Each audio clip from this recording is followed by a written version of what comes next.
Hello, সবাই কেমন আছেন? আমি জয়। স্বাগত জানাচ্ছি আমার চ্যানেলে। আমি এখন আছি চট্টগ্রামের সবচেয়ে প্রাণবন্ত জায়গা চেরাগি পাহাড়। আজকে আমি আপনাদেরকে নিয়ে যাচ্ছি এক দারুণ জায়গায়, যার নাম হচ্ছে মেরিটাইম মিউজিয়াম, যেখানে আছে সমুদ্রের গল্প, জাহাজ আর আমাদের নৌ ইতিহাসের অনেক কিছুই জানবো। চলুন শুরু করা যাক।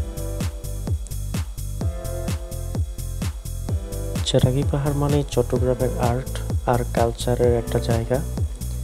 এখানে বেসিক্যালি বিকেলবেলা এলেই দেখবেন বই বিক্রি হচ্ছে, শিল্পীরা দেয়ালে আঁকছে, আর চারপাশে গানের সুর বাজছে আর কফির কাপের সাথে জমে ওঠে আড্ডা। চট্টগ্রামের মানুষের প্রাণ এই জায়গাতেই। এখন আমরা রওনা হচ্ছি মেরিটাইম মিউজিয়ামের দিকে। প্রায় 10 থেকে 15 মিনিটের একটা রাস্তা। আপনি যদি কোনো জ্যাম না থাকে এর আগেও পৌঁছাতে পারবেন। চট্টগ্রামের সেই চেনা কোলাহল কিন্তু সমুদ্রের বাতাসও আছে। এই শহরের আলাদা একটা গন্ধ আছে, জানেন? আর এর একটু পরেই আপনি এই রাস্তা দিয়ে যদি যান, পেয়ে যাবেন ডিসি হিল, যেটা চিটগংয়ের আরেকটা প্রাণকেন্দ্র। শহরের ভিতরে এমন একটা শান্ত একটা পাহাড় আর সবুজে ভরা জায়গা অনেকেরই অজানা। চলুন আমরা রাস্তা দিয়ে যাই, আপনারাও এই অজানাটাকে একটু উপভোগ করুন। ডিসি হিল ঘুরে এসে ঠিক রাস্তার উল্টো দিকে আছে আরেকটা শান্তিপূর্ণ জায়গা, যার নাম বৌদ্ধ মন্দির। চট্টগ্রামে বৌদ্ধ সম্প্রদায়ের জন্য এটা খুবই গুরুত্বপূর্ণ একটা স্থান।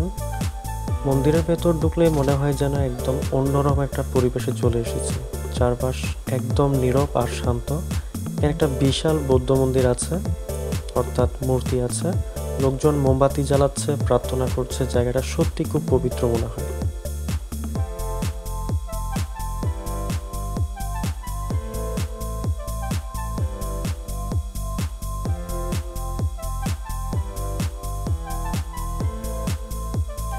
ডিসি হিল আর বৌদ্ধ মন্দির ঘুরে এসে এখন চলে এসেছি আমরা চট্টগ্রামের আরেকটা গুরুত্বপূর্ণ ও ব্যস্ত এলাকা, কাজী দেউরিতে। এই রাস্তাটা সবসময় জমজমাট থাকে, আর এই রাস্তাটা কিন্তু অনেক সুন্দর। চলুন আমরা একটু উপভোগ করি রাস্তাটা। আর কাজী দেউরি আসলে চট্টগ্রামের একদম মাঝখানে অবস্থিত। এখানকার সিটির প্রায় সব দিকে যাওয়া যায়। এখানকার রাস্তা দিয়ে গেলে এক পাশে দেখা যাবে বড় বড় শপিং মল, অন্য পাশে নানা ধরনের দোকান আর খাবার স্থল আপনি দেখতে পারবেন। সবচেয়ে মজার জায়গা হলো এখানের ফুটপাত। এখানে সব কিছু পাবেন, ফুচকা, চটপটি, বিরিয়ানি, এমনকি জুতা ব্যাগও পাবেন।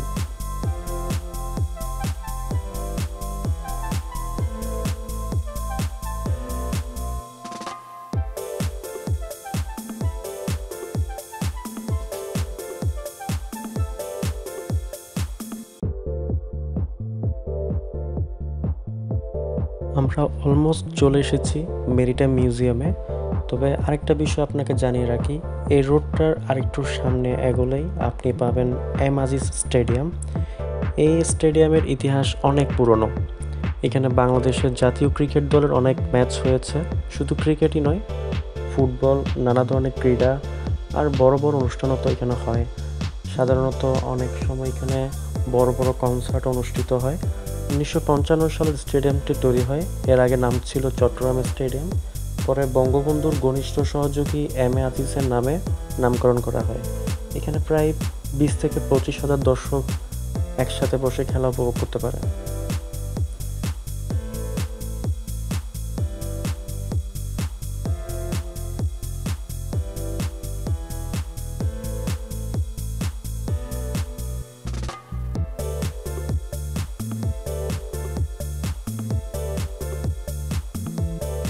আমরা ইতিমধ্যে চলে এসেছি আমাদের গন্তব্যে, কিন্তু আপনাদেরকে একটা বিষয় জানিয়ে রাখি, মেরিটাইম মিউজিয়ামের ভিতরে যে অংশগুলো আছে, একটা মাত্র ভিডিওতে সব কিছু দেখানো সম্ভব না হওয়ার কারণে আমরা এই ভিডিওটি সেকেন্ড পার্ট নিয়ে আসব। আশা করছি ততটুকু সময় পর্যন্ত সবাই সাথেই থাকবেন। আজ এই পর্যন্তই। নমস্কার।